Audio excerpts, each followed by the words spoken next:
Kristen Morrissey, the principal of Mercy Mount. Kristen Roberto, the project-based learning coordinator at Mercy Mount. Dr. Kevin O'Malley, the former head of school at VLCCPS.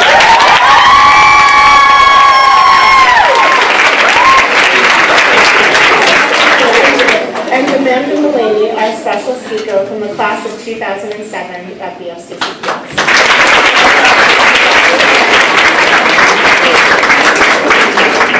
It is my absolute pleasure to introduce Mr. Joe Turner, the VLCCPS head of school, who is integral in the success of our capstone process and who will run our capstone presentations this morning.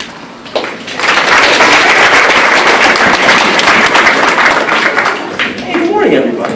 I'm so excited to be here for our second day of presentations. To echo Mrs. Onelski, welcome family and friends and distinguished guests. Welcome students. These 2 days are really the highlight of the year in so many ways. Yesterday, in my comments, I spoke a little bit about how capstone is the tradition and practice at our school that I think best exemplifies all four pillars. It's the project that you really do need parents of primary educators, character education, community service, and classical education combined, working in tandem to be successful. But the tradition of capstone is more than just an event. A tradition isn't about one moment in time. One of the reasons we do capstone and why it's such an important tradition of our school is because the tradition is something that we want you to carry with you, that we want to change you. And as you leave our school, as our 8th graders prepare for a big transition to high school, the capstone experience, the tradition of service, is something that we want to be part of. Now, in that spirit today, it's my great pleasure to introduce to you Miss Amanda Mullaney. Yeah. Amanda.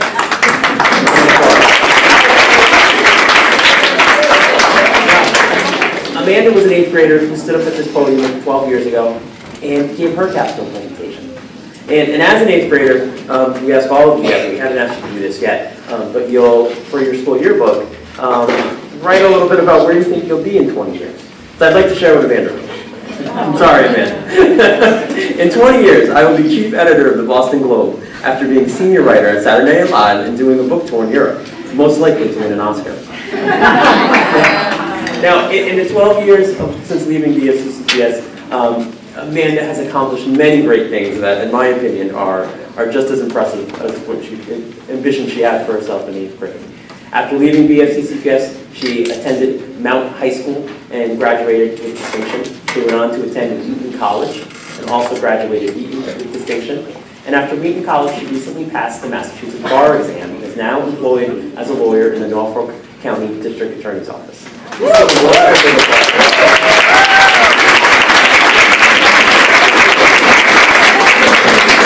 Amanda, we're so proud of you, and there's nothing I could say that a student who learned these lessons as a student at VLCCPS and then went on to show how the tradition of capstone carries forth as you implement it in high school, college, and then your lives. I would like to welcome Amanda to share some comments with you all today, and then we'll begin our presentation.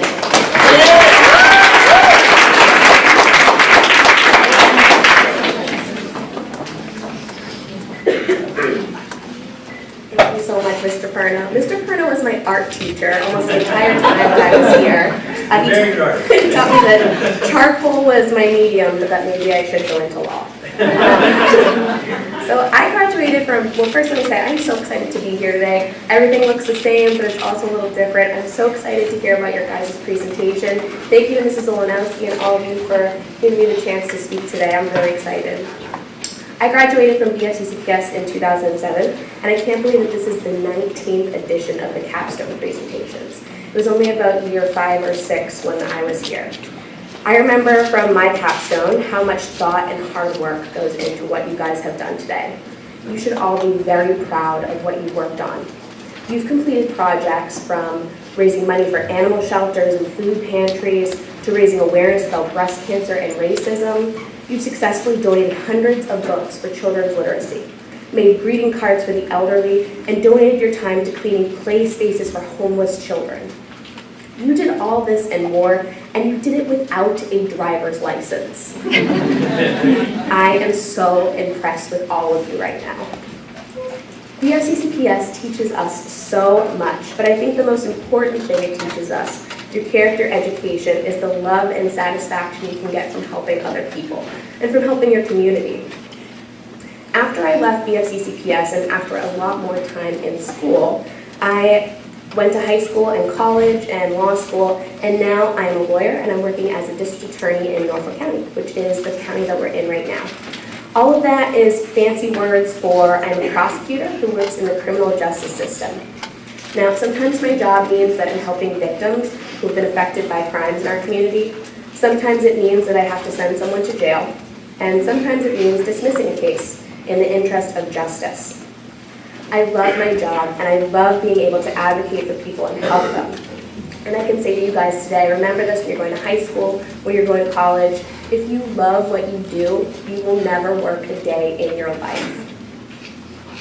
Even after 12 years, I still use so many things that I learned at BFCCPS. I can now speak from experience and tell you that speaking in front of a judge and doing a trial is much easier than standing up in your French class, speaking French, doing a skit in front of all of your classmates and Madame Malou. And I guarantee you, you have all done that just as many times as I have. I first learned and memorized the preamble to the Constitution in Mrs. Henderson's second grade class. And that definitely helped me on the bar exam. And I kid you not, I remember it from second grade. She tricked us into learning it by teaching us a song. Most importantly, the things that I carry with me from the charter school are those leaves in the forest of virtue. 3 of them that were always my favorite, and I always try to take into the courtroom with me every day, no matter how much I'm arguing with someone. Patience, fortitude, and prudence. Those are all words I learn here. They're things I take with me into the courtroom and into my life every day. What you have achieved today is so much of an accomplishment, but it is just the beginning. Academic rigor is so important, but fortitude to never give up and caring about your community is just as important. And you guys have an amazing foundation for that. For what you've done today shows that, in the leaf in the forest of virtue, all of it. Now, when I was looking at all of your projects and I was trying to come up with something short to say today, I actually looked up in my office and I saw something that I keep on the board for my predecessor. And it kind of reminds us on days when we're having a tough work day or it's been a long day, why we do what we do. And it reminded me exactly of you guys here today and everything that you've accomplished. It's called the Starfish Story. There's a little girl, and she was walking along the beach, and a storm had washed up all of the starfish that were going to die on the beach. One by one, she picked up the starfish and she was throwing them back into the ocean. This older man comes up to her and he says, "Little girl, what are you doing? There is no way you're going to save all of those starfish. You're not even going to be able to save a tenth of them. What is the point?" The little girl looked down at her hand, the starfish that was in it. She threw it into the water and she said, "I made a difference to that one." And that's exactly what you guys have done today. And look at all of you guys. One person can make that huge difference, but you have done tremendous work and you should be so proud of yourself. And I think BFCCPS is setting you on the road to high school and beyond to have that great success. And I can't wait to hear today all about your projects.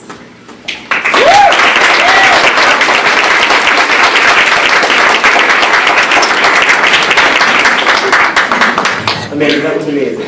You were amazing. Thank you so much for being here today. With that, we'd like to begin our presentations. I'd like to introduce Ms. Kelly Kovacs and invite her to come up to introduce her advising group.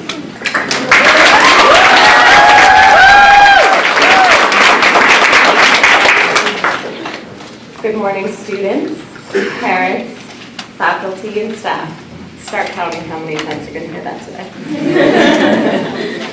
I am very excited for you to hear about the work my advising group and the differences they have made in their communities. Like all of you sitting in front of me, getting ready to present or having presented yesterday, I set goals to help me be more successful supporter for my advisees during the capstone process. The biggest one for them was to have the majority of their project done before summer break, therefore prohibiting them from standing before you speaking about procrastination, or as James Hogan so perfectly described it as the P word. You will find out in a bit if I was successful with this goal. There were some obstacles that I encountered while trying to complete this goal. For instance, my inability to focus during advising time. However, from this obstacle came a positive and story time was born. I have learned so much from my advising group and I am so proud of what you all have accomplished. So without further ado, I would like to call Andrew to the podium.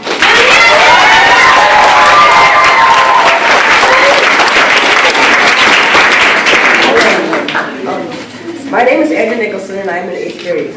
My redhead has been going to this school since kindergarten and I have seen many capstones, but I never truly understood how wonderful it was to be able to help someone you are very passionate about. In 2016, I convinced my parents to adopt our dog, Olaf. Olaf had been pulled from a high-kill shelter and was almost euthanized due to his lack of identification tags. Lucky Lab luckily rescued him from the shelter, but Olaf got extremely sick during transport. People at Lucky Lab immediately took him to the best care possible without thinking of the cost. This effort ended up saving Olaf, who we gave a forever home in August of 2016. He has changed my life for the better, and it brightens my day up every time I see this furry creature, and I cannot say how much he has impacted me. This is such an important issue because many dogs do not have homes because people simply abandon them. There are much more humane ways to get rid of animals, including many rescue organizations such as Lucky Lab, who will put unwanted dogs into foster care. So due to all this, it's quite obvious why I chose this topic and made Lucky Lab my organization of choice to donate my time and money to. My amazing advisor, Mrs. Kovacs, helped me formulate a plan. First off, I would need to contact my organization. I did this by sending an email to the lady who had fostered Olaf before we adopted him because my mom had her contact. We did not get a response from her, so I emailed Lucky Lab directly. Someone from Lucky Lab emailed me back and gave me permission to use Lucky Lab's name and to give them donations. Everything was falling into place at this time, and I was thrilled. This initial idea for a partnership with Lucky Lab made it into my final goals. Specifically, I wanted to raise $300 for Lucky Lab so they could buy supplies necessary to rescue and foster dogs. I would accomplish this through a dog walking event around the Franklin Town Common. To complete this goal, I sent an email to the town hall asking for permission to use the town common, and they responded telling me they could not accommodate my event due to the risk of an accident occurring. This was only a minor setback, and I swiftly reacted by getting permission from the school to use the gym fields. My event was scheduled for June 16th, and I advertised during lunch for about a week and showed people pictures of the dogs up for adoption. I drew in around 20 participants to my event. During the event, I informed all the participants about Lucky Lab and went in-depth with my explanations, which I feel like they got a lot out of. I got a total of $100 from kind-hearted donators, and I gave it to Lucky Lab. I was not able to raise my goal of $300, and in hindsight, this goal is not as feasible as it seemed. I am, however, extremely happy with my ability to educate people on this important issue, as well as the fact that I managed to raise $100. This goal is an overall success for me and the dogs at Lucky Lab. My next goal was to get at least one dog adopted from Lucky Lab. This goal was a very tough one, and the way I went about completing it was to put a post on my mom's Facebook advertising some of the dogs on Lucky Lab's website. The post explained my project and desire to help, as well as my dog Olaf's story. After a few weeks, I checked Lucky Lab's website, and one of the dogs that was on the post was gone, meaning it had been adopted. I was ecstatic, as this was my final goal I completed, as well as the hardest one by far. My personal goal was to improve my organization skills, as they were quite lacking, and I needed to do something about it. I tackled this by using a new binder system at the beginning of the year, courtesy of Mrs. Kovacs. It essentially separated my papers into sections to reduce the main traffic in my main binder pocket. This has helped me tremendously with getting papers out quicker, not losing assignments, and overall improving the efficiency of my classroom. I also did some home improvement by cleaning my room completely out, which is very necessary as my room was a mess. I think that I definitely met this goal, and I'm very happy about it, as it did stress me out a lot. This lengthy process has helped me a lot as an individual because it taught me to care for others as well as to help my community. This project as a whole is so important to BFCCPS because it lets students display everything they have learned about the character and virtues of school bodies, and we get to take these into the real world and make a difference. And Capstone is not about the grade again. It is about the difference you make in your community. And I now understand that there is a lot more beyond the shell of BFCCPS, and I loved helping these dogs get loved, and I'll always remember how I helped. This project is such a crucial part of the education at BFCCPS, and I'm glad to be part of it. Before I'm done, there's some people who I need to thank profusely. Most of all, I'd like to thank Mrs. Kovacs, my phenomenal advisor, who helped me through this whole process, as well as gave our providing group some much-needed laughs during the stressful times. And I cannot forget everyone who came to my event and donated, because without them, I would never have been able to complete this project. Thank you to my parents, who were always there to aid me when I needed it, and also to Olaf, my adorable dog, for inspiring me to do this project, as well as the support he gives me every single day. And finally, thanks to you all for listening to me. I wish good luck to all the people presenting after me, and I'll leave with this. Capstone is a chance to make a difference, so do not throw away your shot.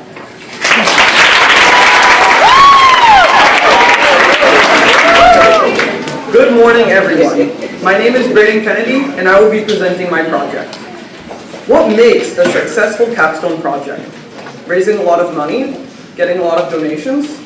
While I believe these can be considered traits of successful projects, to me, what defines one cannot be measured solely in dollars or donations. A successful project is one that makes a difference in our community and that brings joy to the faces of others. I feel that the veterans in our community are not recognized often enough for the service that they have provided for our country. Many towns have parades for veterans on holidays like Veterans Day and Memorial Day, but otherwise veterans are not usually thanked for their selflessness and the time that they give up for us. When I was looking for ideas for my project, I came across an organization called Stars for Our Troops. Their main focus is to help individuals thank the veterans around them using stars from retired American flags, by making tokens out of each of the stars and putting them into packages with other small cutouts. I reached out to them and I quickly got a response explaining how I could help. With that, I set out to work.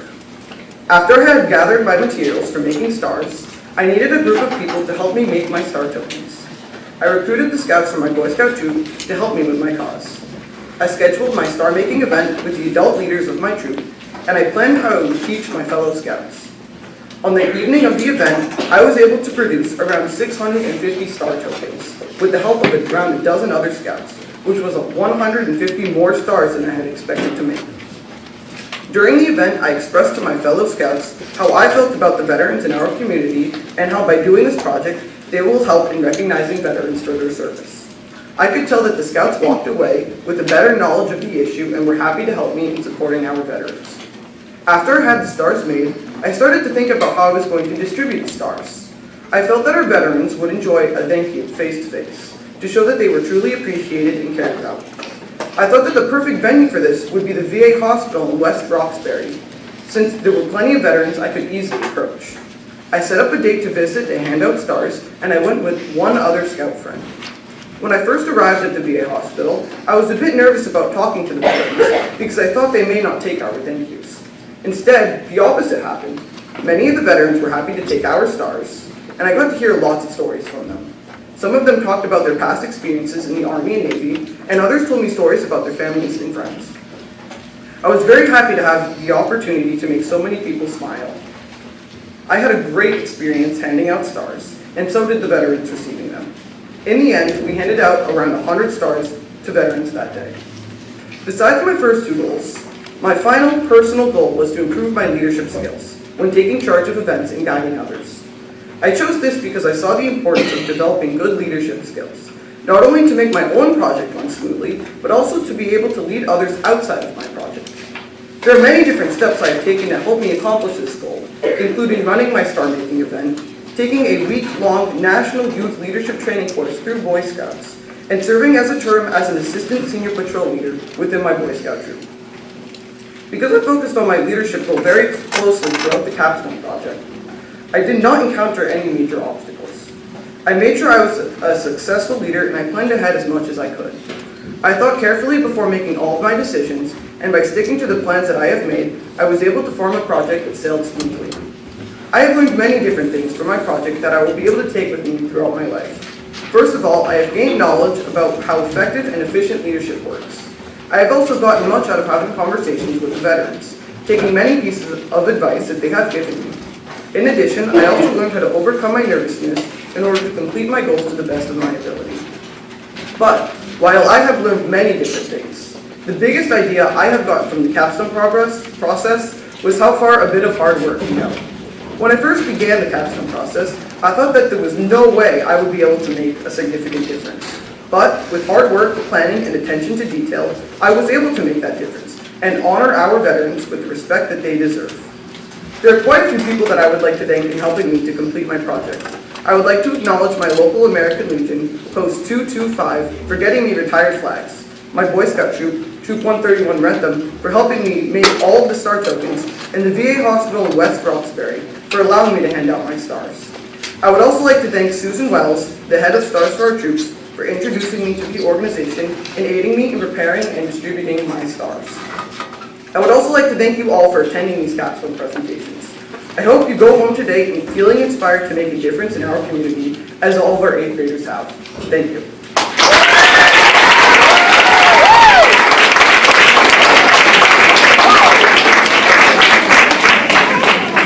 Next, we're going to hear from Tea Room.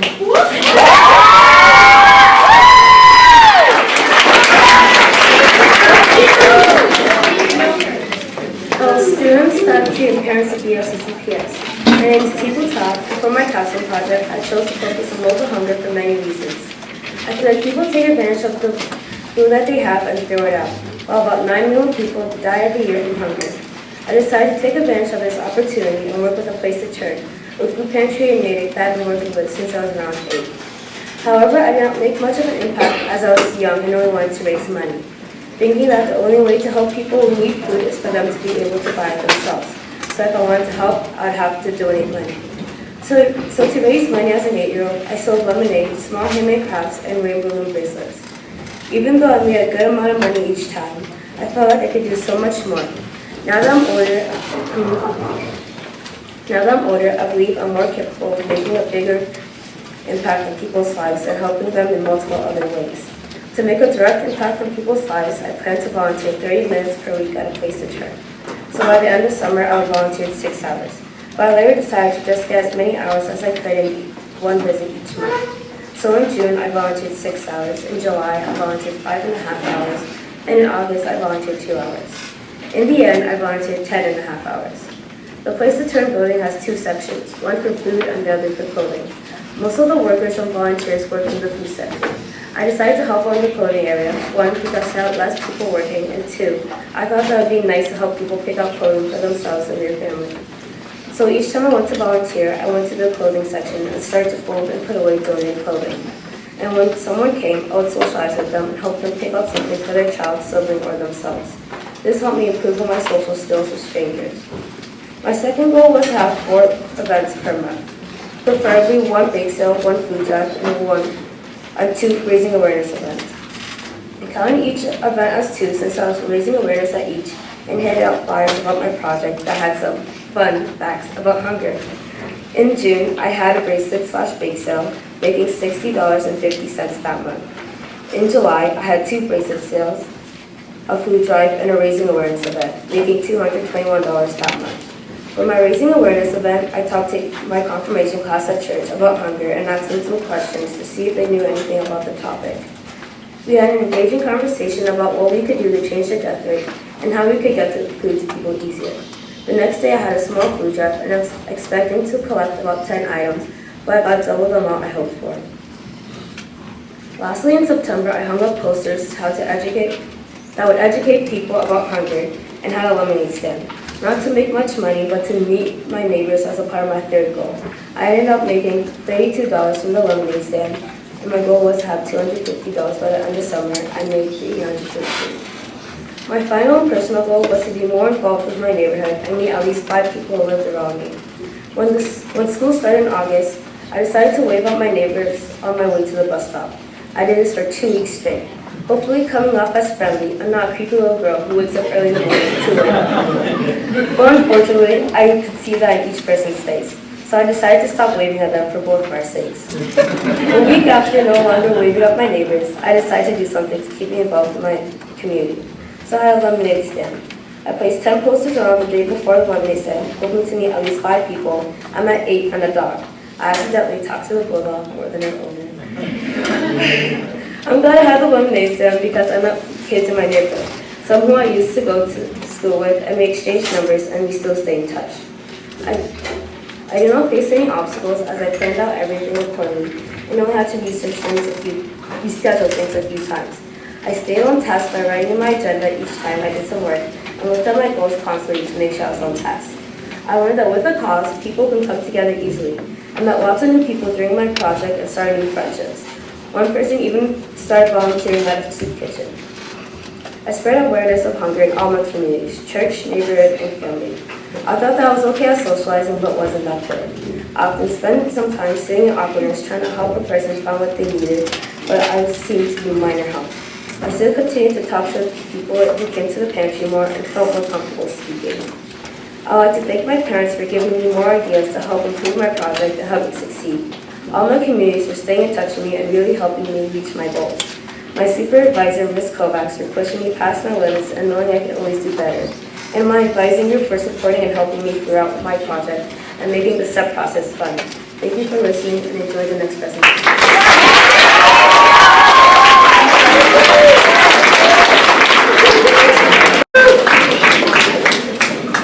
Last, we have Josh.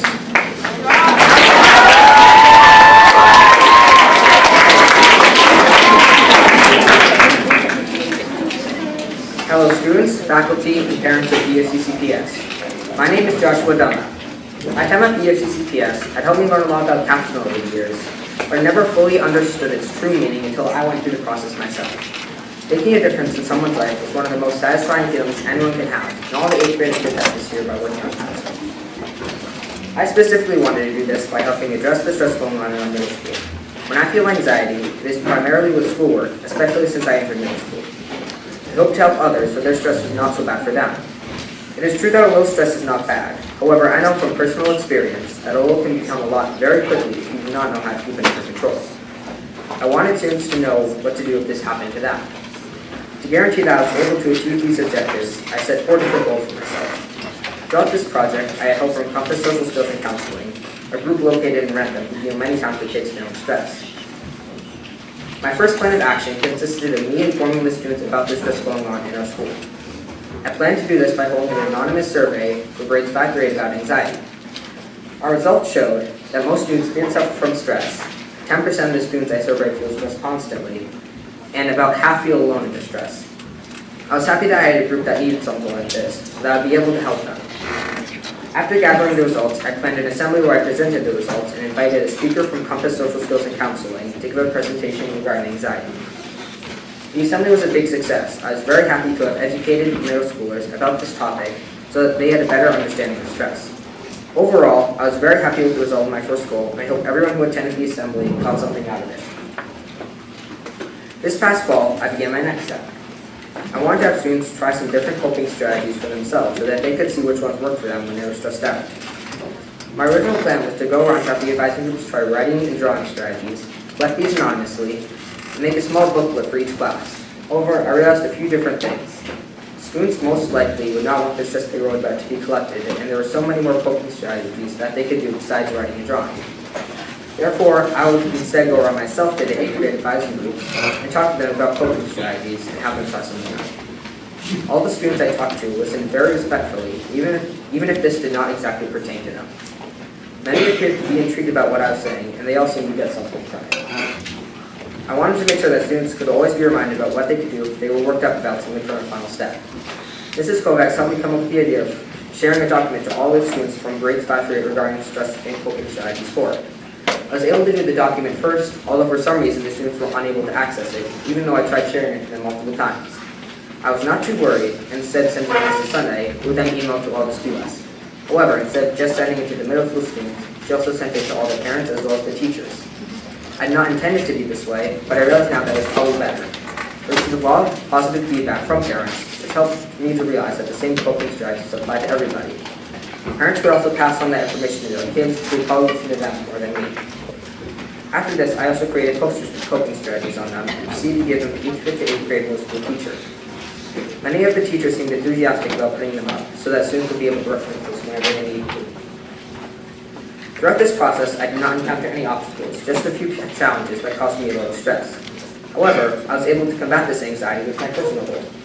Since I was focusing on stress, I found it fitting to have my personal goal be to help deal with my own anxiety through the process as well.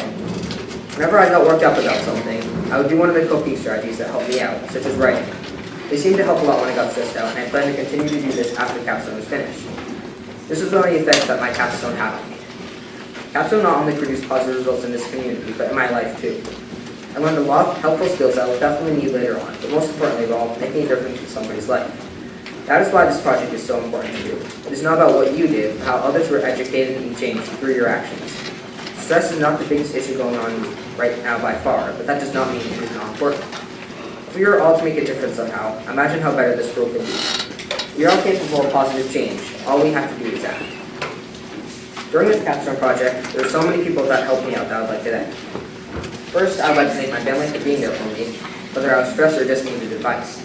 I'd like to thank my friends and my advising group for giving me advice and helping me to make my project the best it could be. Carolyn Winup and Hillary Taglianti from Compass Social Skills to Counseling were very helpful with my goals. I'm very thankful for their help, as well as a friend of my mother's, Michelle Brand, who gave me Carolyn's contact information. I'd like to thank my advisor, Mrs. Kovacs, as well as Mrs. Sunday, who both gave me good ideas I would not have thought of or done myself. I would also like to thank Mr. Funner and Mrs. McCoy for helping me organize my assembly last year. Finally, I would like to thank all of you for listening, and I hope you have a great rest of your day.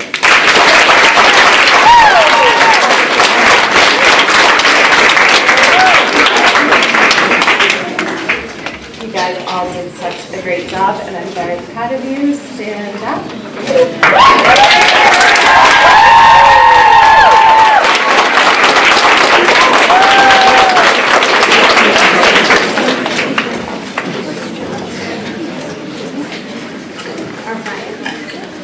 Good morning.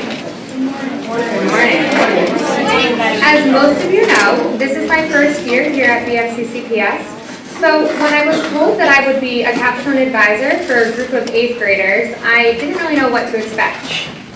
It didn't take long to settle in, and wow, what an incredibly humbling experience it has been. It's easy to see the connection between our school's mission and the values that these students have learned and exhibited throughout the capstone process. I have had the opportunity to watch my students gain skills such as leadership, good communication, time management, and decision making. It hasn't been easy, they will be the first to let you know. But making the commitment to complete this project has made a long-lasting impact on people's lives and the community. As Barack Obama once advised, making your mark on the world is hard. If it were easy, everybody would do it. But it is not. It takes patience, it takes commitment, and it comes with plenty of failure along the way. The real test is not whether you avoid this failure, because you won't. It's whether you let it harden or shame you into inaction. Or whether you learn from it, whether you choose to persevere. With this project, you have chosen to persevere, and you should all feel very proud of yourselves. So, without further ado, I'd like to invite in Tara Beatty to come up.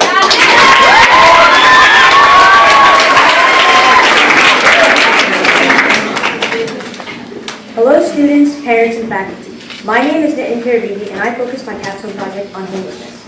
I chose homelessness because it is a major issue in many countries. It is a common thread in the world that many people can take part in to help. Homelessness is important because it seems as if it's one of the longest problems to occur. Although if every single person helps a little, this problem will not be a thing. Who are we as human beings if we ignore the suffering as others while we get to concentrate on other things and have fun? Homelessness is a major topic that desperately needs help, and I decided to step in this situation and help out as much as I can. For my capstone project, I decided to work with the Medway House, which is run by SMOC. They showed me kindness and compassion and taught me a lot of how homelessness was being dealt. It is much better now, but we could do a lot more work to make sure everybody is happy. I chose to step in by doing my 3 goals. My first goal was to raise $300 from selling popcorn. I worked with a non-profit organization called Double Goods Popcorn, and they make their gourmet popcorn, which is very good. At the end of selling all the popcorn, I exceeded my goal by raising $600. My second goal was to be confident in public speaking. I succeeded this goal by taking the Communication Merit Badge at my Boy Scout summer camp. This badge required us to do several speeches, which made me go out of my comfort limits. And I got the merit badge at the end. And finally, my third goal was to volunteer at the Medway House for 5 hours. I played with the kids there and helped the staff there to make sure everyone was happy. These goals took a lot of hard work, but with my organization helping me and a lot of support from my fellow friends, I got through all of this. Now, I had to spread awareness about my capstone project by telling my family and friends, which led them to posting on their social media and their own friends to help me. Another way I educated others was by putting up flyers up around the school about my toy drive, which turned out to be really successful. And it also had information about my capstone project. I also talked on the phone to some relatives from India about my capstone project, and they seemed to enjoy it. This capstone project made me come closer to my family and relatives. It made me change as a person and even made my life happier. But I had to face some obstacles during this capstone project. My first obstacle I had to face were my organization. My organization at first said that they couldn't let me do volunteer hours. I had to search for another one that was close to me, and all of the other ones were very far from me. I had a tight schedule, so that would just take more time. Although the organization that said I couldn't volunteer hours spoke out to me again, saying I could volunteer. This was the reason I received a yellow light. Another obstacle I had faced was my schedule. I had an activity every day, so I didn't know when to volunteer and sell popcorn. My organization listed out the dates for me, and almost all of them were not available for me. This made me very stressed. My organization reassured me, saying I don't have to do it that month, which later on I wasn't always that busy. I had gotten my volunteer hours done by now, and I had successfully completed my capstone. Another obstacle I had faced was my website. I didn't know where to start with my website and was afraid I wouldn't earn enough.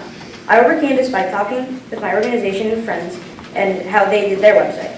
I retraced the steps and made a website that you can read off of. The final obstacle I faced was my lemonade stand. For my lemonade stand, I need permission to do it in specific places. I also need a license to do it. I figured this would be too much work, especially with my original expectation to do 5 lemonade stands, which meant I had to get permission from 5 different places. Eventually, I decided not to take the route for the lemonade stand, and instead I went to sell popcorn with my friend Abiram, which turned out to be very successful. I had many positive results of my project. I raised $600 from raising popcorn. I also raised 4 bins full of toys to give to the kids at the Medway House, and when I saw them, they were so happy. I enjoyed the Medway House as I interacted with the people there and had lots of fun. Some were my age, and unfortunately one person's house got struck by a tornado. I learned that there were also normal 14-year-olds that actually had a lot of stuff in common with me. No homeless person deserves to be in the conditions that they live in. Most people at the Medway House aren't in the shelter for a while. They need people to help them reassure themselves and make sure they realize the world isn't over. As much as just pushing a kid on a swing, it's still helping for a good cause to make them happy. I find myself having a lot of fun with the kids there, and I definitely would go again in my spare time.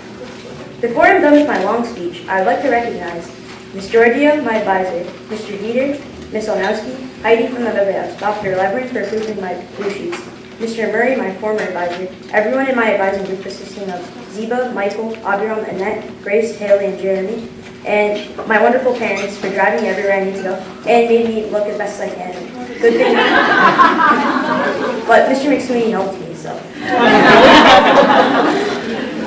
And there's always a good in a person. You just have to see it. I will all leave you off with Albert Einstein's words. The world is a dangerous place, not because of those who do evil, but because of those who look on and do nothing. Thank you all for your time listening to my speech. I wish the best of luck to everyone else presenting. Thank you.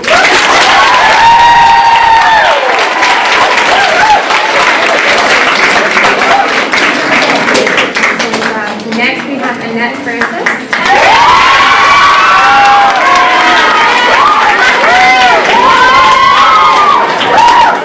Good morning, students, faculty, and parents of the VHCCPS community. My name is Annette Francis. For my capstone project is spreading awareness on animal cruelty. So long as I can remember, animals have always held a special place in my heart. I've always loved animals dearly, and the thought of people enduring them is unbearable to me. I have seen animals that are homeless due to catastrophic events like hurricanes and wildfires. In addition, I've also seen animals that are neglected by their owners. All these put together made me choose to stop them. I started my project by volunteering for the Milford Humane Society at the yard sale in May. My initial plan was to volunteer at the shelter for D2H restrictions, but this did not work out. I did, however, have the opportunity to volunteer at the organization Stray Pets and Need, SPIN for short, and added with my mom. SPIN's ultimate goal is to promote the well-being of animals and responsible human-animal relationships. In addition, SPIN helps find homes for hundreds of stray animals each year. They are to care of shy cats that were potentially abused at some point in their lives and work with them to help them become more comfortable with humans again. This takes time, patience, and trust. I also took care of daily tasks like cleaning cages and feeding them. During the summer, I did a fundraiser for Second Chance Animal Rescue of Puerto Rico after seeing the plight of the animals affected by Hurricane Maria. I sold homemade food like cookies, jelly, dog food, and more in the community yard sale. I was able to raise $80 and send a donation to the organization. I also ran a donation drive in my apartment complex to collect supplies for SPIN. I was able to bring blankets, towels, cleaning supplies to the shelter. My capstone project gifted me with the opportunity to spread awareness in regards to the harsh realities of animal cruelty. One of the powerful tools for preventing cruelty to animals is through education. So I began my project by educating the first and second graders at BHCCPS about how we can help stray animals. Children not only need to learn what they should not do, but also what they can do. My lesson taught them about what animal cruelty is and how they can treat animals with the kindness and respect they deserve. I can proudly say that I have accomplished all of my capstone goals. There were some obstacles on the way. Though I was given an opportunity to volunteer at Plaza Plainville during last spring, the shelter was shut down by then, which meant I need to find shelters which can accept me as a volunteer. Many shelters had age restrictions of 18 and above to volunteer. Finally, spring gave me an opportunity to volunteer along with my parents, though it was a 40-minute drive. There are many positive results from my project. I have learned a lot from volunteering at spring. First and foremost, patience. Bonding with shy animals needed immense amounts of patience since they're scared of humans. I had never volunteered in an animal shelter before, but after volunteering, I learned how important it is for everyone to feel being loved. Finally, when the animals found loving homes, you get a sense of accomplishment. There's always something more to learn during each of my visits to the shelter, and I'm sure I'll be spending more time there. Animals feel pain and fear just like we do. Unlike us, they're often helpless victims because they can't use words to advocate for themselves. If we wish to create a humane society, we must stop animal cruelty against those who are most vulnerable like animals. Before I conclude my speech, I want to thank everyone who helped me along the way. My capstone advisors, Mr. Murray and Mrs. Georgia, for their guidance throughout the process, the executive director, Ms. Silva, my family for all their support, and my snuggie advisor. I want to thank faculty, parents, and everybody for listening and watching. Last but not least, I cannot thank BHCCPS enough for giving me this great opportunity and making me realize my dream. Thank you.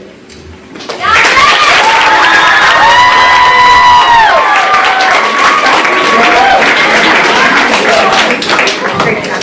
Next we have Grace McNeil.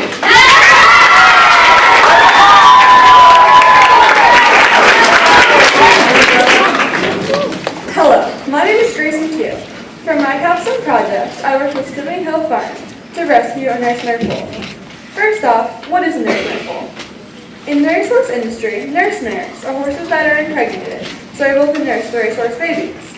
Since the nurse mare needs to nurse the racehorse babies, their own babies most often have an unfortunate fate, as they not serve the purpose the owners in the industry. The foals are usually sent to kill pens. Sounds unimaginable, right? Well, that's how I felt as well, which is why when I heard about Simony Hill Farm, I knew I wanted to help.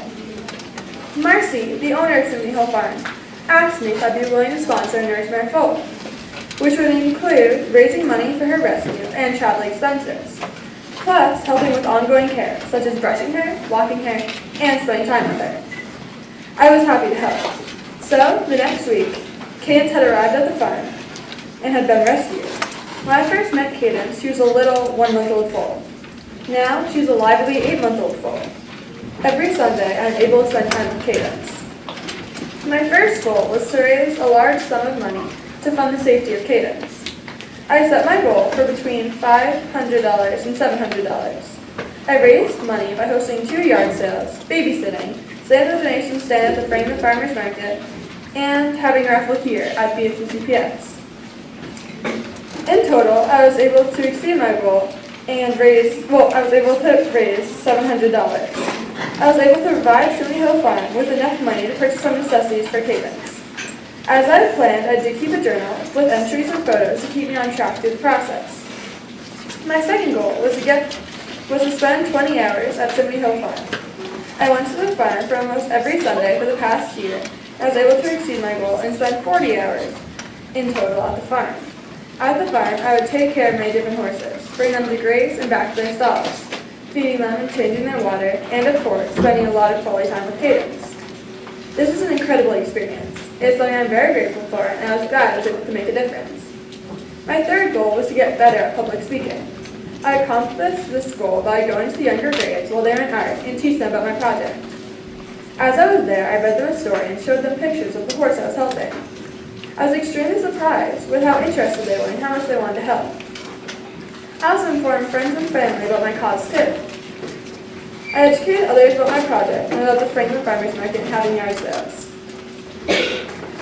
I think the most influential thing I did for my capstone project was when I was speaking at the Frankfurt Farmers Market and having yard sales. People seemed to be genuinely interested and influenced by Cadence's story, which motivated me. The biggest obstacle I faced was went to Martha's Vineyard for the majority of the summer. While I was there, I planned to babysit, pet sit, and walk dogs. Unfortunately, I accomplished none of my summer goals. I was unable to because though I put signs all over the island, I did not get any business. I was very far away from my organization I was working with, so I could not volunteer either. Luckily, I had already accomplished 2 of my goals, so catching up was not very hard. Though there were some obstacles, there are many positive outcomes to my project as well. One of the positive outcomes was that I was able to help a baby horse, help her get rescued from a kill pen. This is a big accomplishment for me, as left a big impact on my life. I also learned that baby horses need a lot of care and need attention and to be touched and loved so they can grow up to be social horses and can be ridden and enjoyed. I also learned to keep doing things even when it's hard. My final positive outcome was I informed my community about my cause. As I told people about my cause, I noticed how surprised and sad they got, and some people talked to me about how they could help. Lastly, I would like to finish off with a quote. Saving just one horse will not change the world, but surely it will change the world for that one horse. There are so many people who have helped me through my Capstone project. I would like to thank my parents for always helping me through this process, my sister Lillian for coming to volunteer with me every Sunday, my advisor, Miss Georgia, my former advisor, Mr. Murray, Miss Sunday, my advisees, and thank you all for listening and have a great day.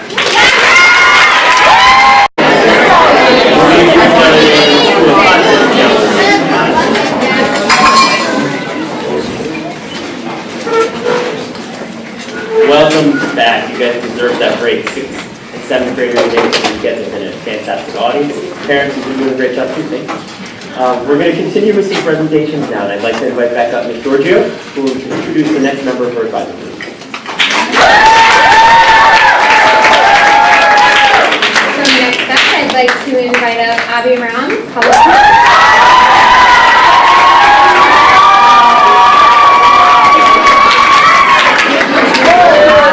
Hello students, parents, and faculty of BFCCPS. My name is Abhiram Pulipara, and for my Capstone project, I chose to work with an organization that helps the homeless. There are about 554,000 people without a home in America, and about 1.6 billion people without an adequate home in the world. I chose to help the homeless for my project because most people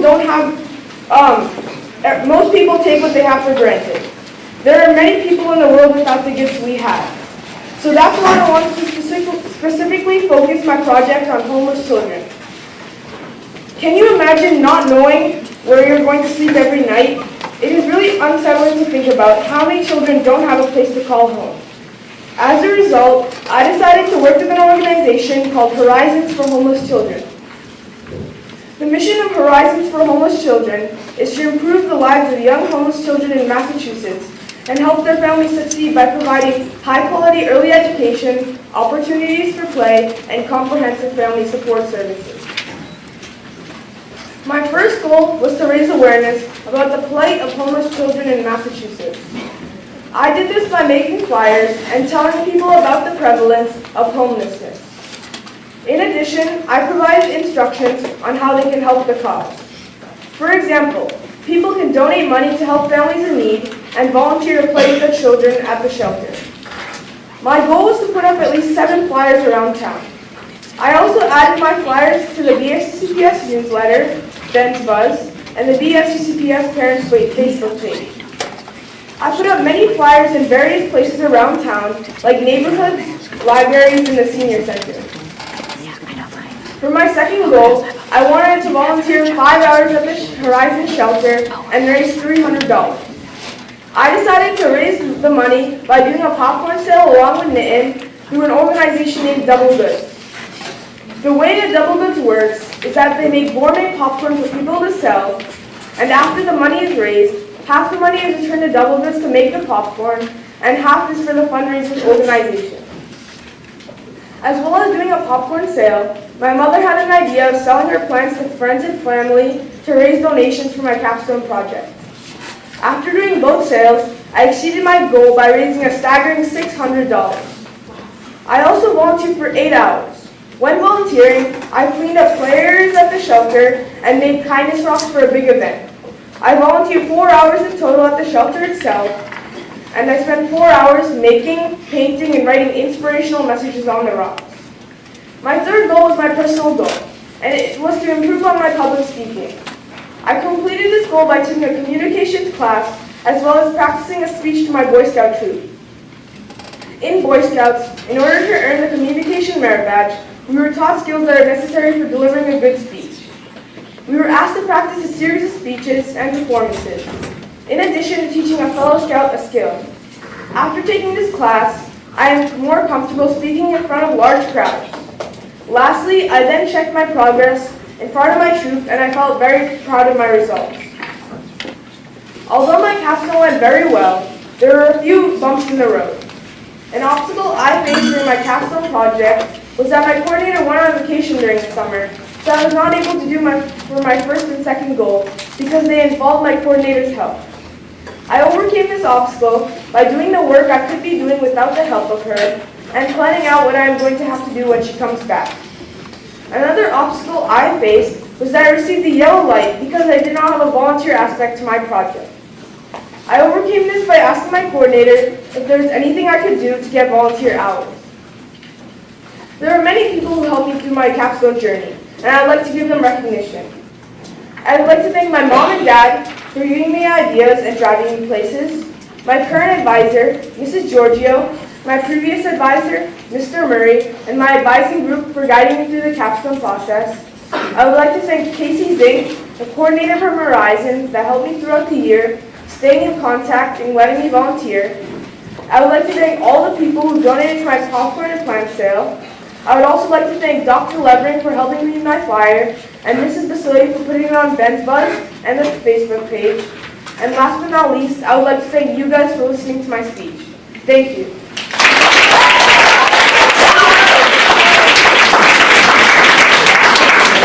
Next, I'd like to invite Jeremy Sanchez.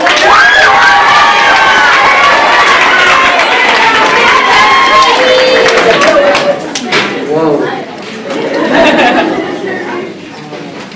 Hi, my name is Jeremy Sanchez, and for my capstone project, I decided to work with the Franklin Food Pantry to help local families in need.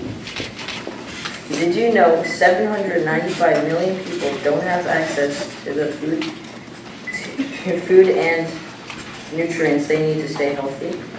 The Franklin Food Pantry is a private nonprofit organization that's mission is to relieve hunger and supply nourishment to families that need assistance. In 2017, there were 4,821 client visits to the pantry.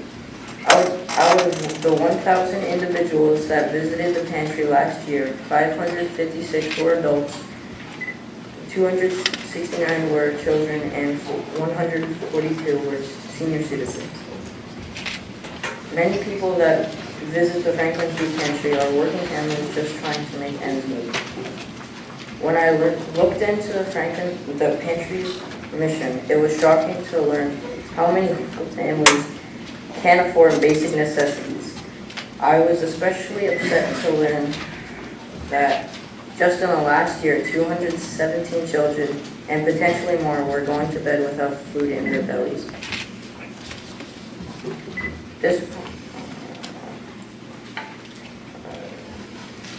This prompted me to take action. I believe that no one should suffer from hunger. My first goal was to volunteer at the food pantry. Last summer, I spent 12 hours sorting donations, stocking shelves, and boxing up deliveries. While I was there, I learned just how much effort goes into running a pantry. I felt a greater appreciation for the work these volunteers do each week. My second goal was to host a drive at VFCCPS to collect donations for the pantry. With the help of the students and faculty, I was able to fill multiple boxes with food donations, toiletries, paper goods, and cleaning products to bring to the pantry. It felt really good to know that with these donations, I was helping many families stay healthy. My third goal was my personal goal. I wanted to become better at becomes better at speaking in front of groups of people. This was challenging for me because I get nervous speaking publicly. I decided to film morning announcements, which was a big deal for me because they are played throughout the entire school. I then practiced delivering my capstone presentation to a few advising groups. Every time I presented, I felt more and more confident, although I still do not enjoy speaking in front of large groups or crowds. I am here today trying my best. I faced a few obstacles throughout my capstone project. One obstacle I faced was not being able to find an organization that would work with me. Additionally, I had a difficult time with completing my volunteer hours in a timely fashion. Ultimately, everything worked out and I was able to complete all of my goals. Now I would like to take the time to thank the people that made this project possible. First, I want to thank my mom and dad for their support in driving me to and from the Franklin Food Pantry. This was paramount. Second, I want to thank my advisors, Mr. Murray and Mrs. Giorgio. Mr. Murray helped me get started on finding organizations to work with for capstone. Mrs. Giorgio helped me complete my capstone project and for supporting me through the writing process. Lastly, I want to thank the Franklin Food Pantry for this project and teaching me that with a little bit of hard work, we can change people's lives. And viewers like you. Thank you.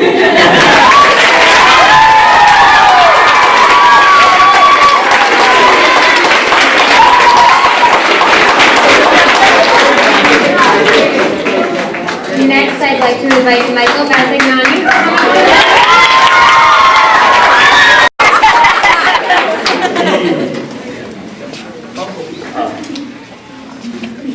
Hello everyone. My name is Hello everyone. My name is Michael Bassignani, and for my capstone project, I chose to work with honeybees. First, let's start off with a little bit of background information about honeybees. Did you know that honeybees are actually not native to North America? They were brought here from Europe in the 1600s. There are many reasons why honeybees are important to humans. First off, they are excellent pollinators, and we actually rely on them for a third of all our crops. In 1879, a Varroa mite was discovered in Wisconsin. Varroa mites are parasitic mites that crawl under the bees' abdominal plates and attach to the bee's body like a tick. They suck body fluids from the bees, spreading disease and draining the bee of fluids necessary to survive. An infestation can rapidly reproduce and are able to destroy an entire hive rapidly if not treated.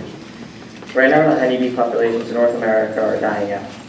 However, this is not solely due to mites. Hives constantly fail because of disease, weather, swarms, and even people who destroy hives for fun. Varroa mites are only increasing this risk of failure.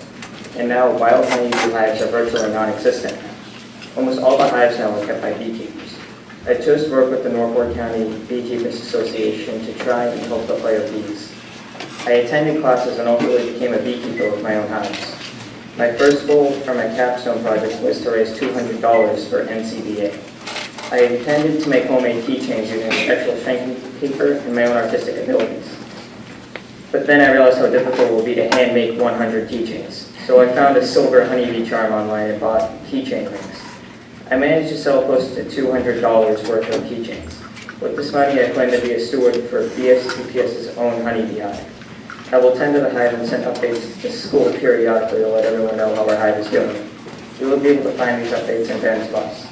My second goal was to educate the public on the importance of bees and what we can do as good citizens to help bees. I visited many different classrooms at BFCPS in grades K to 4. I taught the younger students about problems that honeybees are facing and things we can do to help support them. My original goal was to have a professional beekeeper come into the school and give a presentation on beekeeping, but that did not happen due to time constraints. This was an obstacle, but I was able to overcome it by setting a new goal and educating BFCPS myself. My third goal was perhaps the hardest part of this project for me. I set the goal to not procrastinate, but I did not really achieve this goal. But I did, however, overcome my fear of staying insects and now willingly tend to my own hives. Lastly, I managed to complete this project on time. Mostly. Thank you to everyone who made this capstone project a success.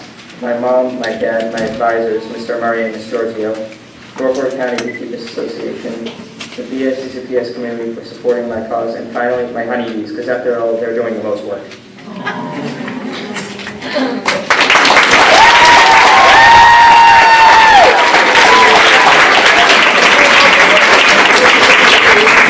And last up, we have Viva Iqbal.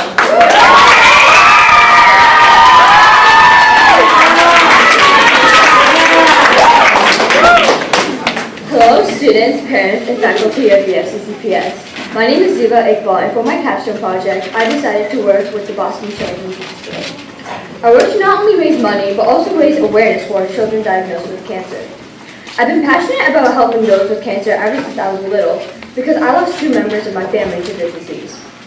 I've always wanted to give back to those who helped our families through difficult times, and this project was a perfect opportunity for doing so. It is important for others to be aware of how serious this affliction is so that they can help. People may think they cannot be of any use to fight against such a strong sickness, but as I learned throughout my project, this is not true. My first goal was to hold an arts and crafts supply drive. I made flyers, which I put up around my school, portraying some information about my capstone project and why I held the drive. After collecting the donations, I hand-delivered them to my coordinator at the hospital. Although the hospital was far away, it was worth going the distance to personally give supplies that could brighten a child's day. My second goal was to spread awareness of my project and raise $120. I completed my goal by reserving a table at the farmer's market. I educated others on my capstone project in my community, which includes school, friends, families, and locals. At the farmer's market, I had a banner reading the name of my organization.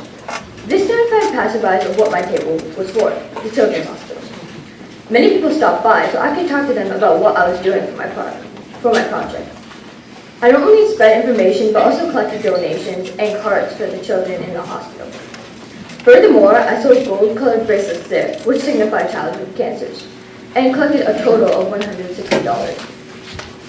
For my personal goal, I had resolved to improve my public speaking. I practiced by talking to multiple audiences, including a variety of adults I did not know, over the summer. I attended a STEM program, but even though it was not meant for public speaking, I learned techniques that helped me speak to a large audience. They helped me come out of my comfort zone, since I had to talk to people I was not familiar with. At home, I used a mirror to improve my speaking presentation-wise, so I could see and diminish any issues I came across. As with any big project, I came across a few obstacles along the way. My first goal was to volunteer for 12 hours, but that did not happen. My first coordinator gave me different information than what the manager of the Yaki Inn, where I plan to volunteer, gave. My coordinator had told me that the tools would be provided by the inn, while the inn manager later informed me in June that I would have to bring my own tools, such as pots, pans, and other kitchen appliances. I could not bring my own utensils, so I could no longer volunteer. I overcame this complication by switching my goal to holding an arts and crafts supply drive. With the drive, I could donate items that would be very useful, especially in an art event that is held in the hospital. My second goal was originally to hold a t-shirt designing activity at the FCCPS with students. In this activity, I planned for students K-6 being able to design and take home their own t-shirt for $5. I had to change my goal in June due to a mistake in the ordering of the shirts. Many of the wrong sizes were delivered, and I could not return them. Because of this, I could not order more without not making a profit. I overcame this difficulty by going to the farmer's market. I raised awareness for my cause while also receiving donations and cards for the patients. I raised around $40 more than I originally planned, which summed up to $160. The positive results of my capstone project is that I raised money and collected arts and crafts supplies for the hospital. I also spread awareness of cancer at the farmer's market to many people. I learned that it does not matter how small your actions are, your actions may still be helpful. I also went through trial and error while doing this project, which helped me accept that not everything in life can be done in first attempt, and it is not always perfect. I would like to thank those who helped me in the capstone process. Thank you, Mrs. Kaplan, Mrs. Sunday, Mr. Perna, Mrs. Olnowski, and Dr. Levin, for your endless support and ideas, my amazing advisors, Mr. Murray and Mrs. Dozier, for being there almost every step of the way. My advisees, Michael, Grace, Haley, Jeremy, Annette, Nitin, and Abiram. My parents for driving me to different places and helping out in everything I achieved. Mrs. Kovacs' group for helping me make cards to give to the children. My coordinator, Julie, and the Boston Children's Hospital for making everything possible. And last but not least, all of you for listening. Thank you.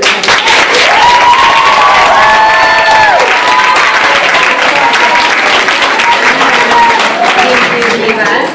So now I'd like to ask my entire advising group to please stand. Hand it over to Ms. Vassity Kovacs, where she will introduce her group.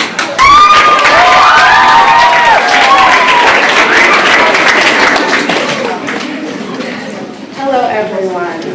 The presentations over these past 2 days have been extraordinary and truly an honor to watch. So, 8th graders, you have all inspired me to reflect. We teachers are so heavily future focused. We busy ourselves preparing you for the next step, the next chapter, the next test. It has to be exhausting, right? And I think that it's too easy to forget to notice who you all are today. So I would just like to share with you that I have noticed you all are so brave. It takes guts to do an entire capstone project and then come up here and share your story. You are also all incredibly kind. It takes an open heart to recognize a need in someone or something other than yourself. You have all made a real and significant impact in your communities and beyond. To my own advising group, thank you so much for sharing your journeys with me. I could not be more proud. And to start us out, the last advising group to go, Carissa.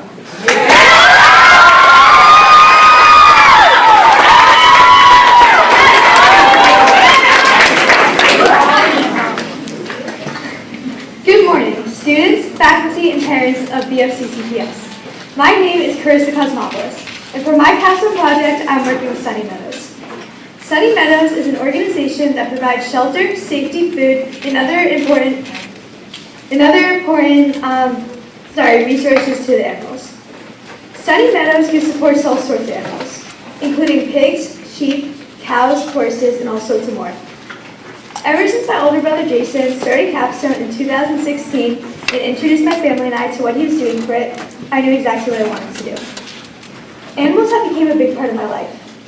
I have a small white dog named Cosmo, who some of you might have heard of, and he was my main reason why I wanted to be involved with a certain topic. I was also interested in this topic because sometimes animals can be underestimated, which is not the feeling I wanted to have. Capstone is all about assisting an organization that you're interested in to help. Obviously, animals is the way I wanted to go, and Sunny Meadows was the organization that suited me and has now become a part of my life. My first goal was to volunteer at my organization for at least 8 hours. When I first started my volunteering, I was introduced to all sorts of animals. I was amazed by their backstories, but more pleasured about the shelter and the space that the animals received. My whole family and I decided to volunteer together, and this made it more fun to work as a family to experience all the different animals. It was a lot of fun to get to do this with all sorts of people. As we cleaned the barns, fed, and cleansed the animals, it felt more as a pleasure to do than a chore.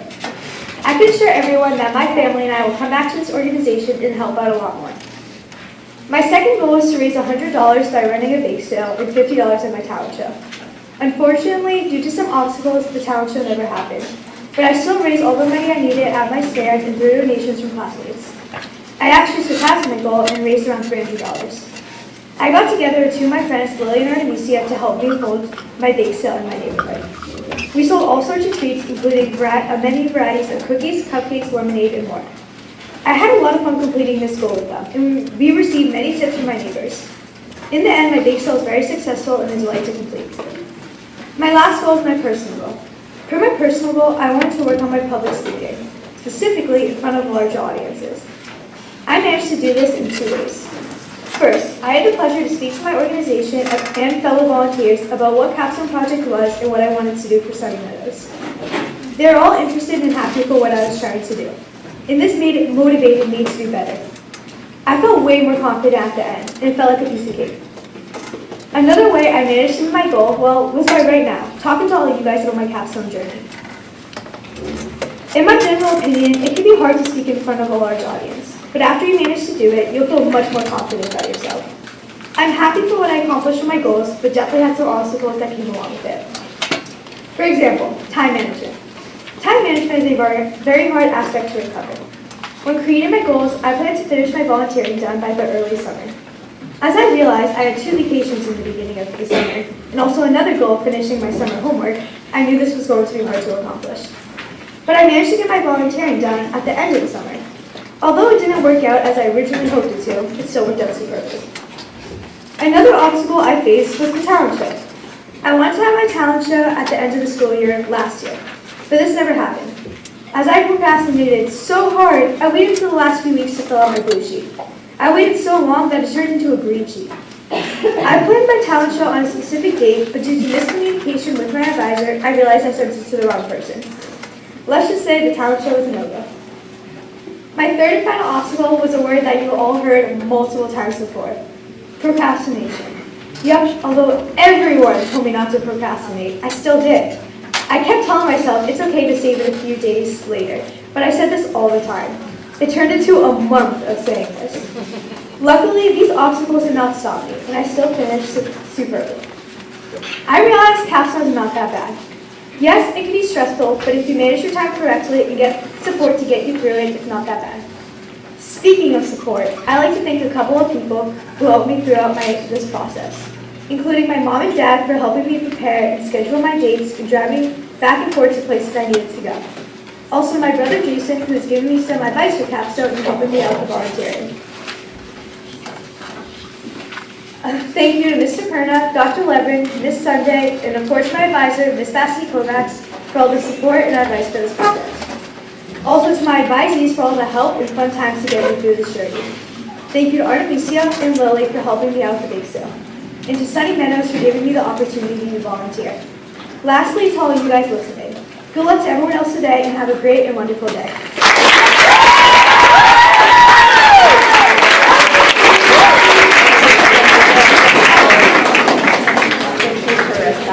And now I would like to invite Max.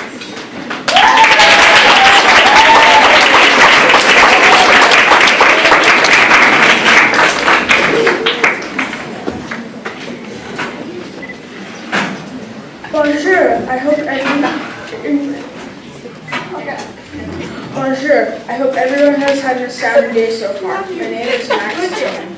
I decided to do my capstone project on education in Haiti. I'd like to start with my thank yous. So, thank you to my mother for helping me get in touch with my correspondent, for driving me around and helping me when I'm at a standstill, my correspondent, my partner organization, Mission E4, my advisor, Ms. Kovacs, and the audience for listening. Mission E4 is about improving the countries of Haiti, Albania, and Kosovo. In Haiti, they work in schools, orphanages, and clinics as volunteers. They accept donations to sponsor a child, which provides the child with a hot meal every day, the education and medical care at their clinics, and a school uniform and 3 school books each year.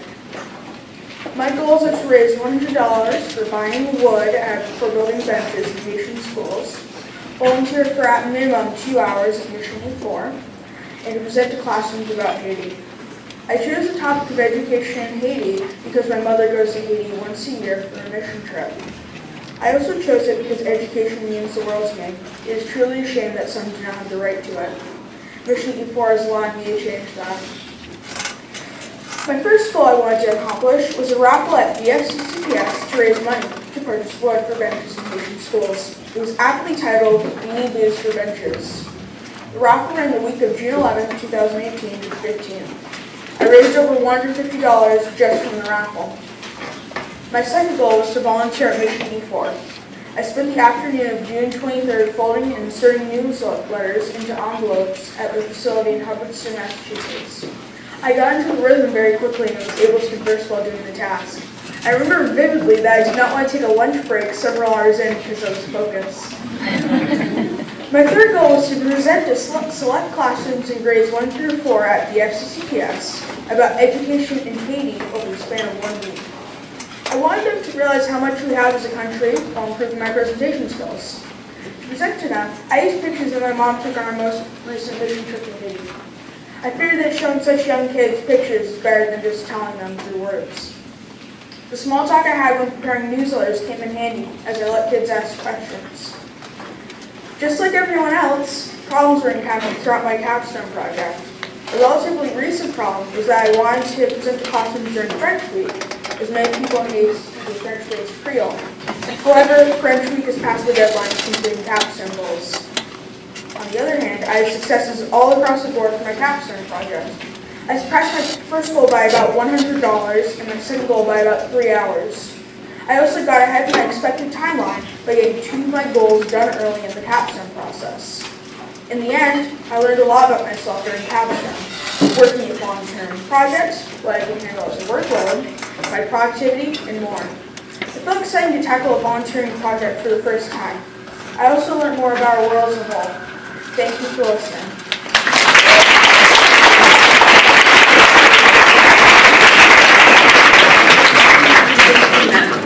Now, Aiden.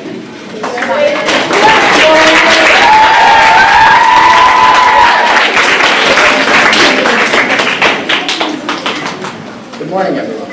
My name is Aiden Dion, and for my project, I decided to work with Daniel's Table. Daniel's Table is a non-profit organization located in Framingham that works with food insecurity. Food insecurity is defined as without reliable access to a sufficient quantity of affordable, nutritious food. Daniel's Table tries to help create a sense of food security so that they can work with other towns and cities to help conquer this problem. They do this by making meals for the families in Framingham that might not be able to afford the food. The families have to go to Daniel's Table and receive a special card that allows them to open freezers to grab their meal. These freezers are set up all around Framingham as well as in some local schools. Everyone here needs food to survive. I can guarantee you some of you, and if not most of you, had breakfast this morning. This starts your day off with energy, and we all know your body does not function well without it. Some are less fortunate to receive meals in the morning, resulting in the lack of energy. This worries me because without the energy, your body is susceptible to diseases and sicknesses. I don't want anyone here or anywhere to experience this. For my first goal, I decided I wanted to hold a food drive for my organization. The food items received would be directly donated to Daniel's Table. I asked for healthy snacks, pastas, grains, and soups. On May 21st, my food drive finally commenced. The drive lasted till June 1st. I wanted to achieve a minimum of 25 items. When the fundraiser ended, I was ecstatic to count up 52 items of food, meaning I doubled my goal. After I was done with my first goal, I had the idea to host a stand raising awareness for Daniel's Table at the Franklin's Farmers Market.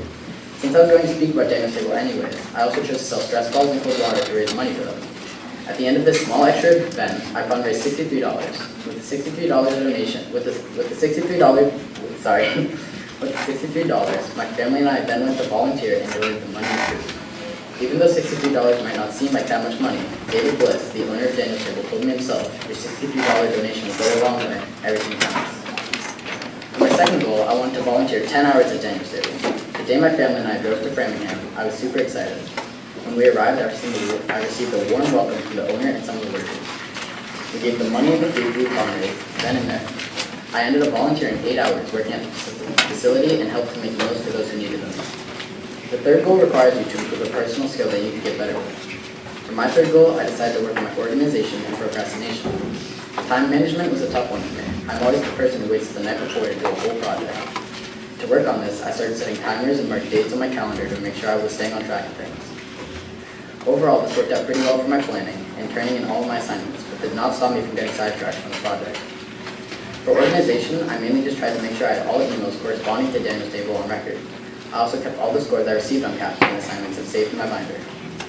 I definitely feel like I personally improved a lot and am very happy how I succeeded. I faced 2 major struggles during my capstone project, but luckily I was able to get through both of them. One major struggle I faced was procrastination. It's pretty ironic because one of my goals is to try and stop this from happening. I slacked off a lot when it came to volunteering and dropping my feet off in the organization. I waited a good month before donating everything, and some items had expired. My mother and I went through every item and made sure it wasn't expired and replaced any that were. My final obstacle was receiving a yellow light when I presented my capstone to the parents. I was missing a key detail for my project, and that sent me on a downhill slope. I got a bit disengaged with the whole project when that first happened, but after some time and effort, I was given the okay and started my amazing experience. I had a few successes throughout my project, many of which came during the beginning and end of my project. The first success I had was hitting all my marked dates on my calendar. I turned everything in and followed through my timeline extremely well. Another major success I had was running a fundraiser to raise awareness for Daniel Stable. This was at the Franklin's Farmers Market. Capstone has really taught me a lot. Most people see this project as something you're required to do. I myself see this as an opportunity to do something right, to go out of your way for the sake of others. That's what our school is about, right? In my opinion, the Capstone Project represents all four visions our school stands for.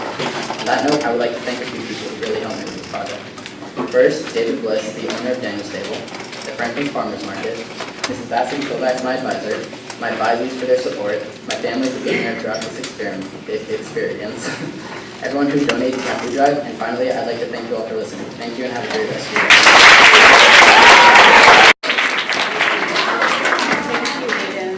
I would now like to welcome Sam to the podium.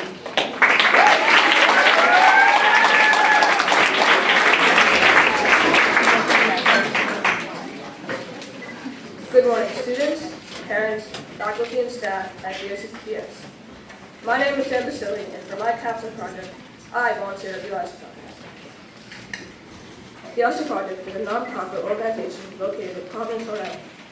Every Saturday at the UIC Project, volunteers cook food and give liquor to the hungry. I chose DP because I have volunteered with him before, and also because I like working with the owner and children. I also wanted to work with the UIC Project because I love doing good things. I have 3 goals: to volunteer with my family and friends, to make blessing bags for the hungry, and to improve my skill in public speaking. I held a donation drive on social media where I explained to family and friends what EP is and how the items collected will be distributed. I asked for donations such as toothbrushes, toothpaste, tissues, crackers, granola bars, and phone deodorant. Pretty quickly, our basement turned into a convenience store. My grandparents, aunts, and uncles, a considerable amount of Carter families, and even a few teachers donated items on my list. My plan was that people donating to my drive would have been introduced to EP and might want to volunteer with them. Every day when a new package came, I was so excited because those items were going to go into a great cause. Once I received the items I needed, I had 3 friends over and we assembled all the items into bags. We had a great time. We finished making the 65 bags really fast because we were all working together and we felt great about something. My goal had been to volunteer with family and friends for a total of 10 hours. However, I had challenges with scheduling because some of my friends were not other longer days that George had openings, due to sports and vacations. And some of the days were already taken by other volunteers. I partially completed my goal by volunteering on a hot mid-July day, accompanied by my mom, my 4 cousins, and Alexander Nicholson. We ended up 300 lunches, including tacos, pastries, chips, and water. I really enjoyed working with them. To make up for the lack of volunteer hours, in September, I went down to Morning Care and talked to them about EP and how they could help. They colored brown paper bags with happy images like rainbows, hearts, and smiley faces along with cheerful greetings. George and his team could pack lunches.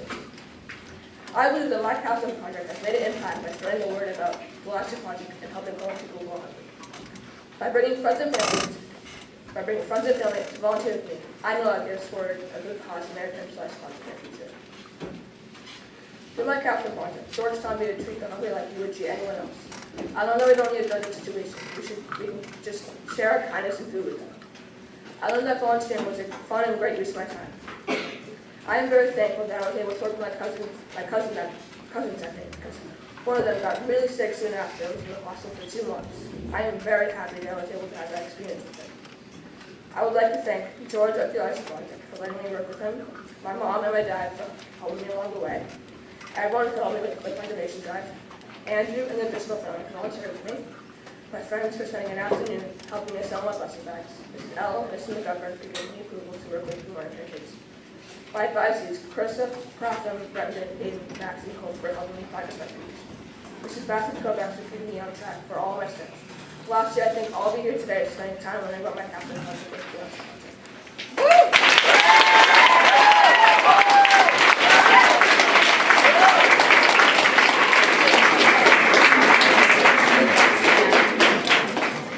We will now hear from Brendan.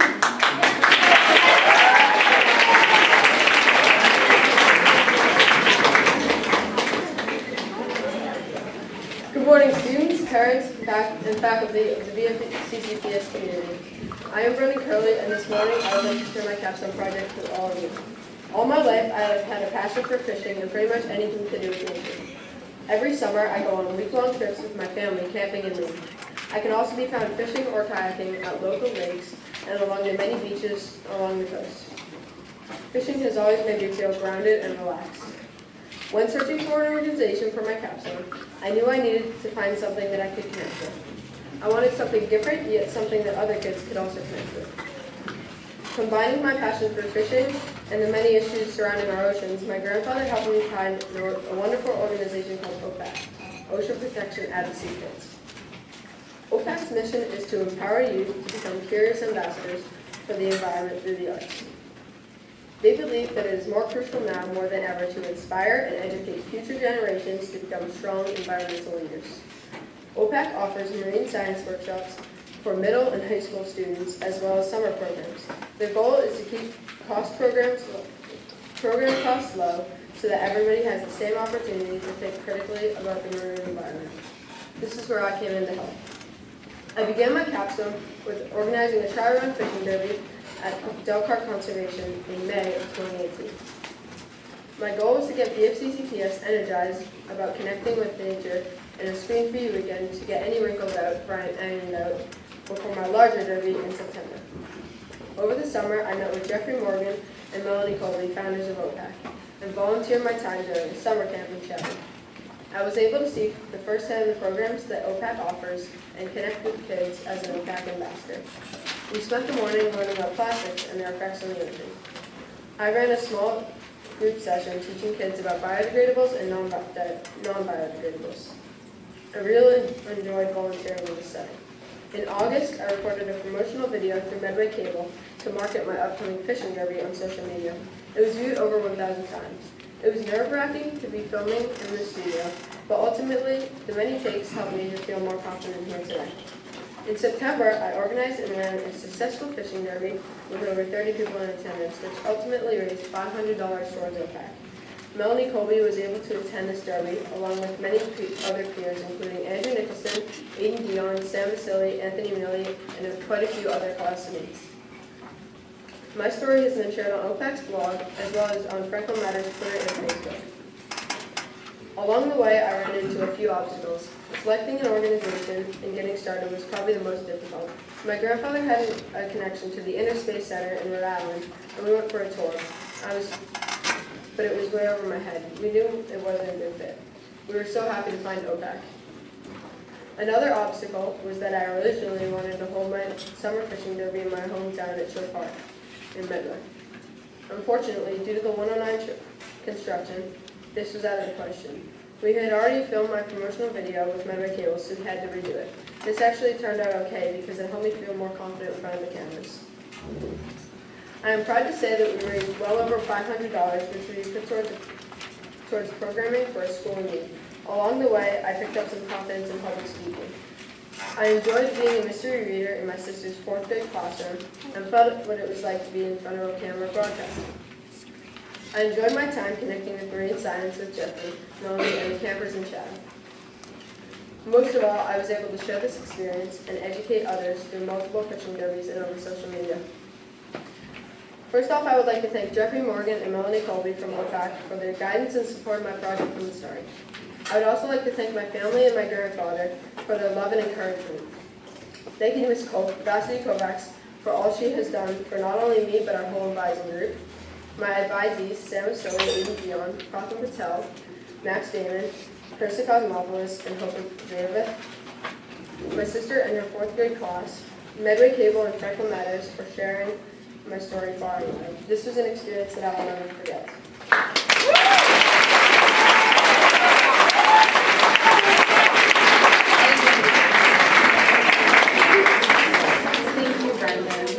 I would now like to welcome Hope to the podium on her birthday.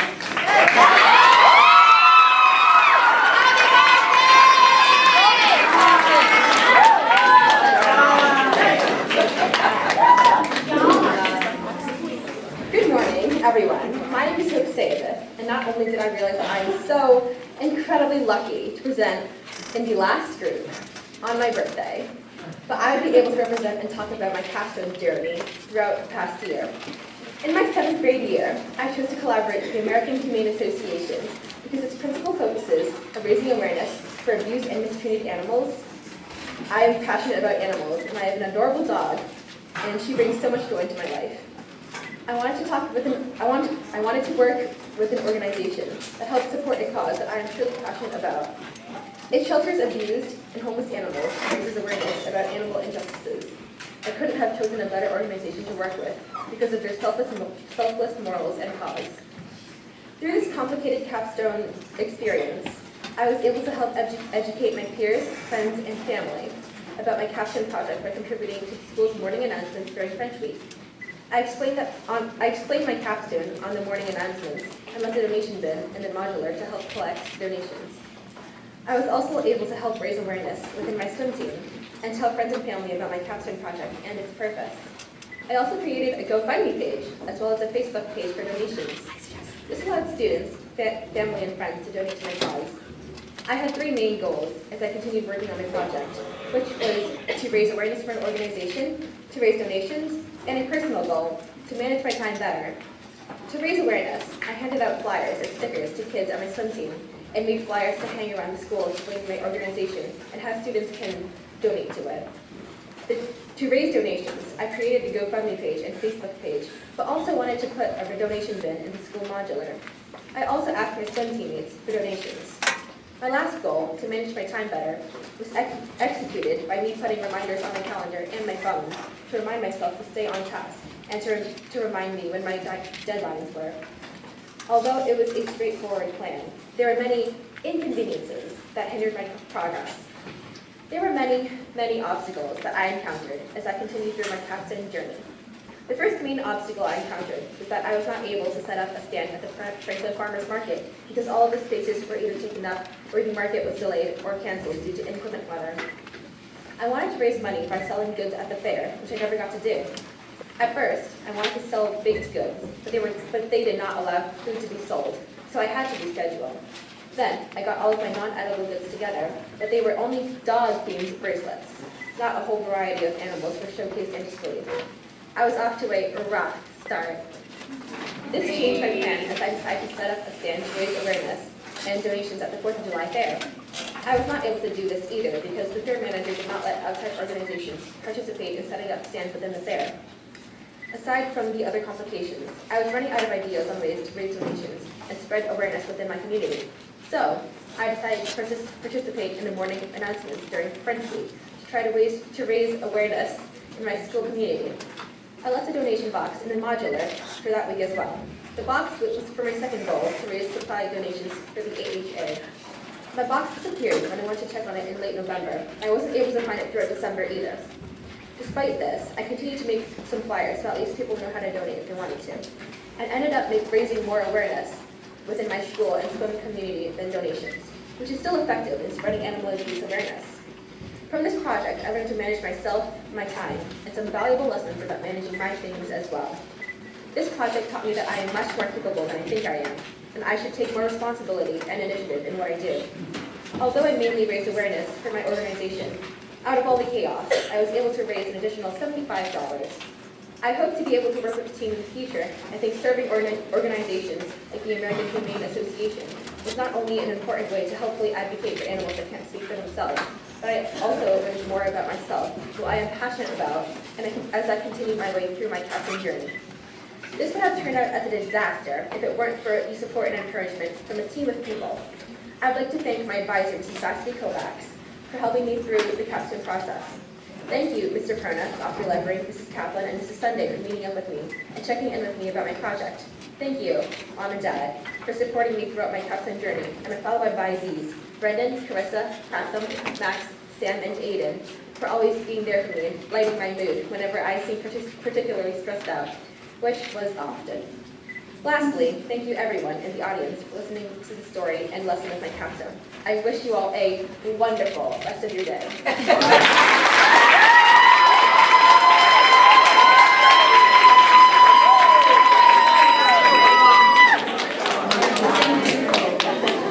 And now for our final presentation of this year's Capstone project, I would like to invite Capstone to the podium.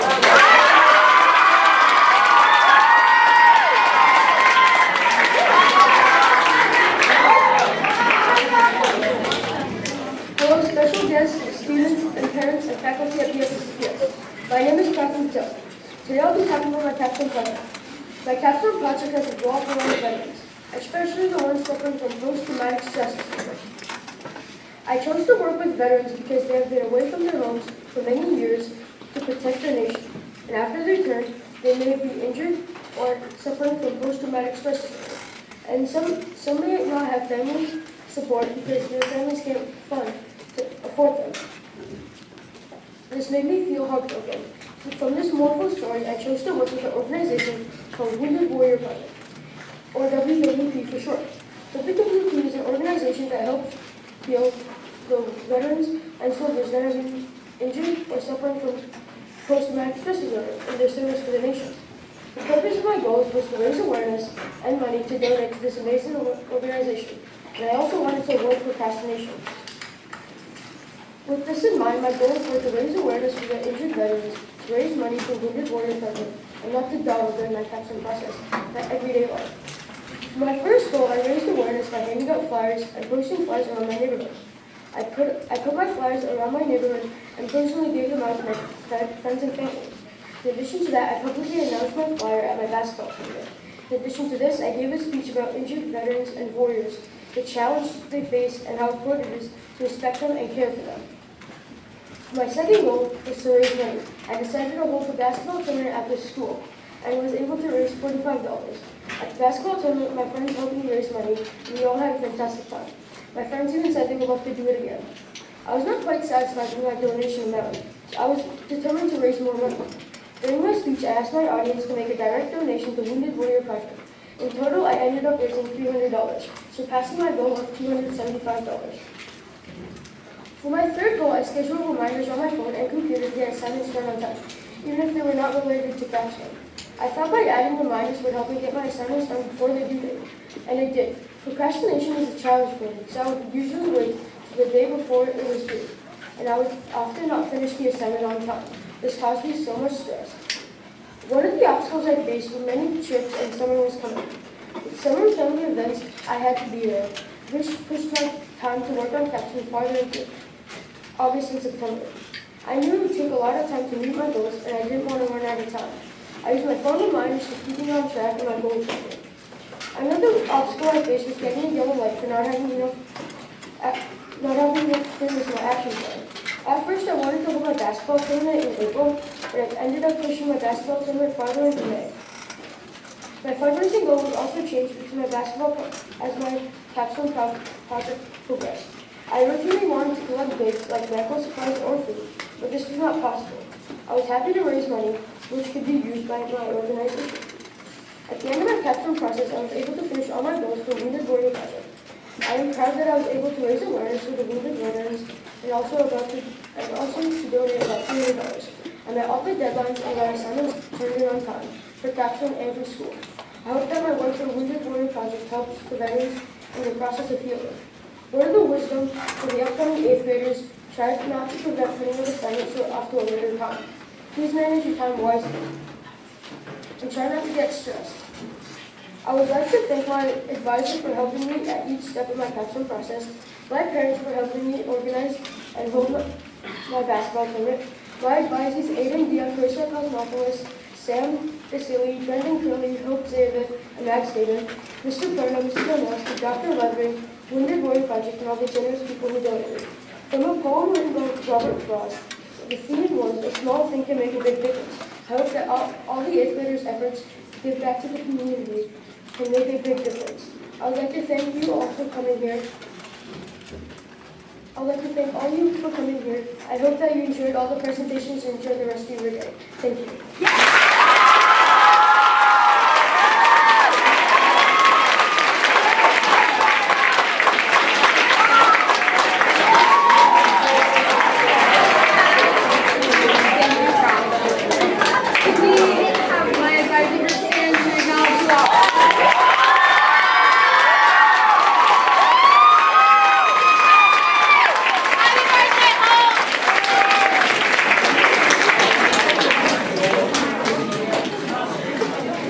Ladies and gentlemen, let's hear it for our 8th graders one more time.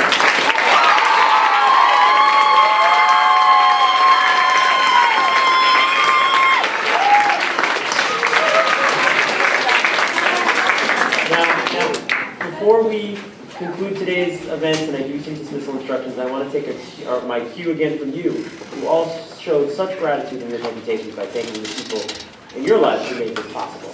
There are a number of people who make Capstone possible at our school. And I'd like to start by publicly thanking the 3 Capstone advisors who work closely with the 8th grade, as well as our advisors to support them through this year-long effort. Thank you to Ms. Sunday, Beth Kaplan, and Mr. Healy.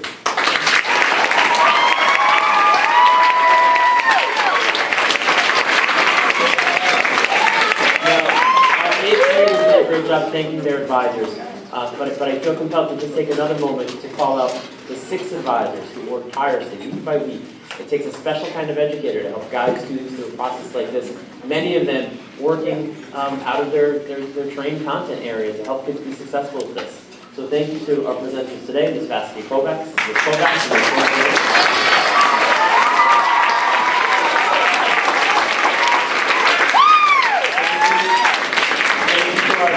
and Ms. Yesterday, Madame Malouf, Ms. Sunday, and Coach Burke.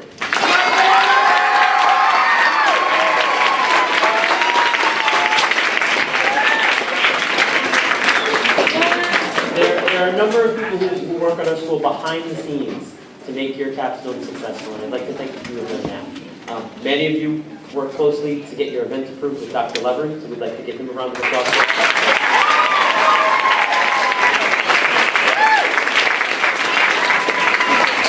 Mrs. Cecilia has helped many of you with communications for your event. Thank you.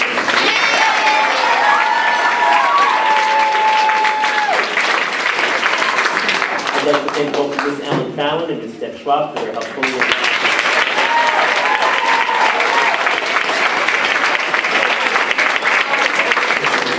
And lastly, someone who's been instrumental in putting together what you guys will enjoy for lunch this afternoon, a special treat for you all, is Stephanie McGuire.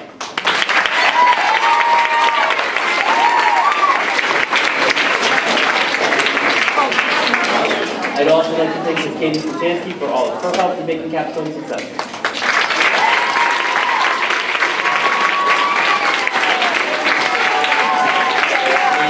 And lastly, I'd like to call some attention to our wonderful wall of photos that also highlight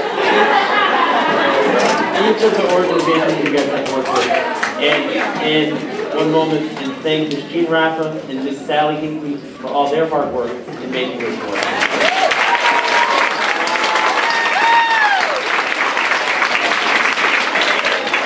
Now everyone, you all know after an assembly